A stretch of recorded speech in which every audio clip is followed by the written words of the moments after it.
Hey there, young adventurers!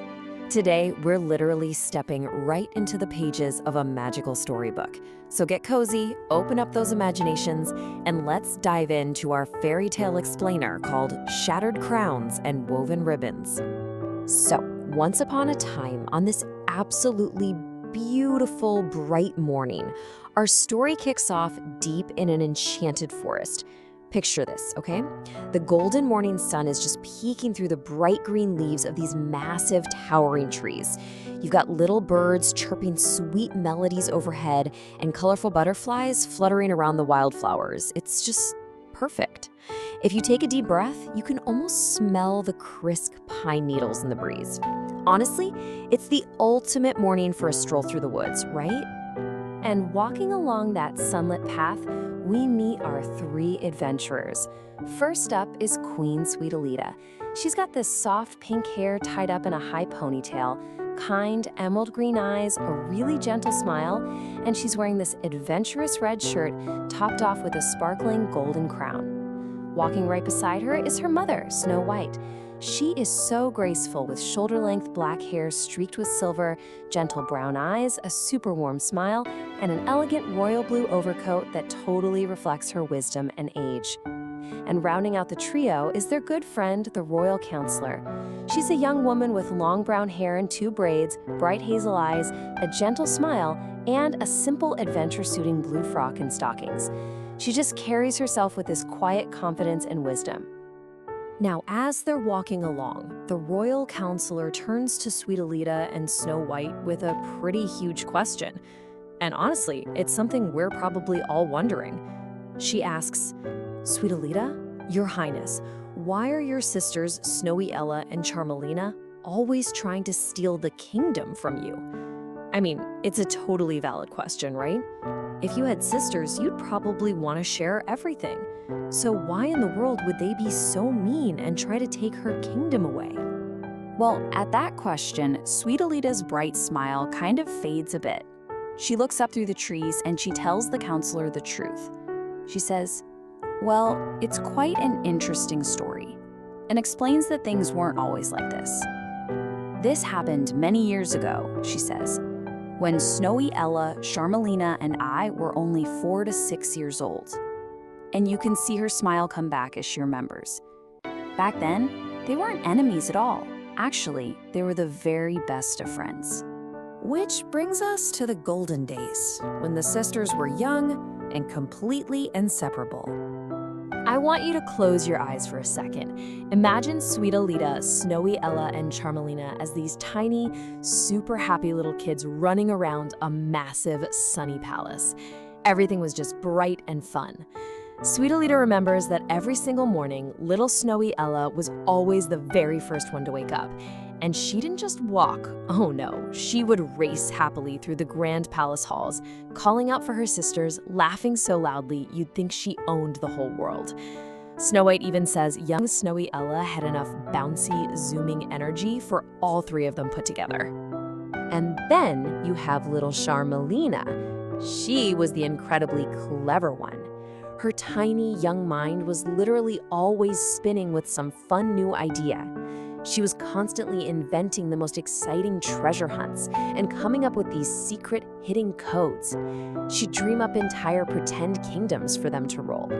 She'd even sit and draw these amazing secret maps of the palace gardens, hiding little surprises everywhere for her young sisters to find. It was just so much fun playing her games. So these three little sisters spent their whole day together, just playing and laughing. A perfect day for them went kind of like this. First, they'd play hide and seek among the giant blooming rose bushes. Then they'd spend the whole afternoon running and chasing colorful butterflies through the royal gardens. And finally, they'd just sit in the dirt and build these tiny magical sandcastles together. It was nonstop fun from morning until night. Sometimes they'd even hold pretend royal meetings under the biggest oak tree in the garden. And every single meeting ended with someone, or usually all three of them, wearing a beautiful, colorful flower crown. They shared absolutely everything. If one of them found a yummy sweet, they'd carefully break it into 3 equal pieces so everyone got a taste. If one learned a new game, she taught the others immediately. And the absolute best part, if one of them tripped and fell down, the other two were right there in a second to help her back up. This all leads up to Friendship Day, a super special palace holiday all about ribbons and flowers. See, on Friendship Day, the palace gardeners would go out and gather the absolute most beautiful flowers from every single corner of the Enchanted Kingdom. On this particular day, wise and loving Snow White sat her young daughters down and taught them this wonderful craft. Sweetalita remembers it so clearly. She says, "Mother taught us to weave friendship bracelets from ribbons and flowers." So Snowy Ella made this beautiful one for Sweetalita, little Charmalina made one for their mother, Snow White, and Sweetalita carefully wove a special, unique bracelet for each of her sisters. In fact, if you look really closely at Queen Sweetalita today, you'll see a small faded ribbon tied right around her adventure satchel. When the royal counselor asked her if she still had that exact same bracelet, Sweetalita just gently touched it and said, "Always." You see, she loves her sisters so incredibly much that she never ever threw her friendship ribbon away. She carries that love with her everywhere. But as we know, things changed. The shadow of jealousy crept in. When Sweetalita tells this part of the story, her voice gets really quiet, and it's like even the forest birds stop singing to listen. From ages 4 to 6, they were inseparable best friends. But as the young girls started growing up, the magic of their childhood kind of began to fade. Other people in the kingdom started comparing them. Outside voices would whisper things like, "Who is the strongest?" or "Who is the smartest?" or "Who would make the absolute best ruler?"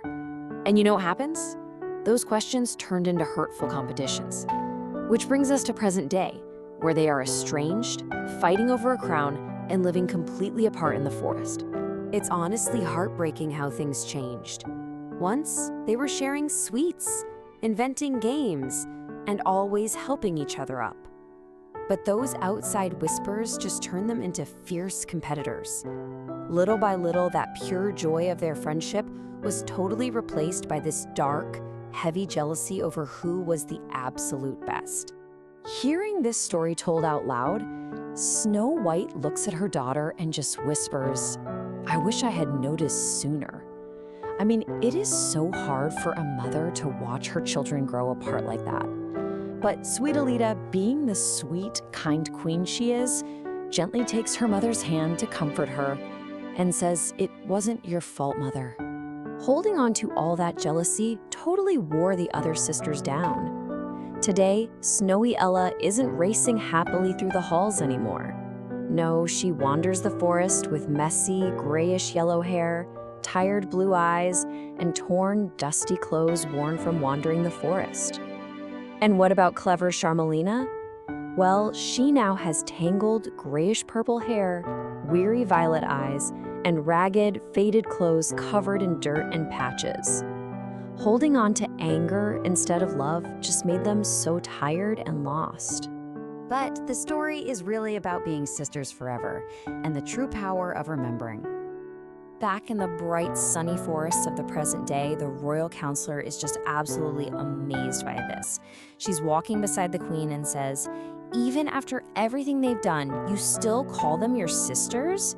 Sweetalita looks ahead at the sunny path, smiles this gentle, forgiving smile, and tells the counselor that she calls them her sisters because they actually are. She says, "Deep inside, I still remember the little girls who laughed with me beneath the roses." Wow, just think about that for a second. Sweetalita still calls them her sisters because she actively chooses to remember the good in their hearts. Snow White looks at her daughter with just so much pride, telling her that this pure, forgiving heart is exactly why she became the queen. And the royal counselor is so proud to call Sweetalita her friend. As they keep walking side by side, the warmth of their friendship makes every step on that uncertain path feel just a little bit lighter. Because, you see, the greatest adventures often begin with the memories of old friends. But wait, our story isn't quite over yet. As Sweetalita, Snow White, and the royal counselor walk happily through the woods, something else is happening just out of sight. Far away, hidden deep beyond the twisted trees, in the shadows of the forest, 3 pairs of unseen eyes are watching them in complete silence. Who in the world could be hiding out there in the woods? Were they listening to the story? Well, it seems like this magical adventure is only just beginning. Thanks for joining me on this Storybook Explainer today, adventurers. Keep those imaginations bright, and I'll catch you next time.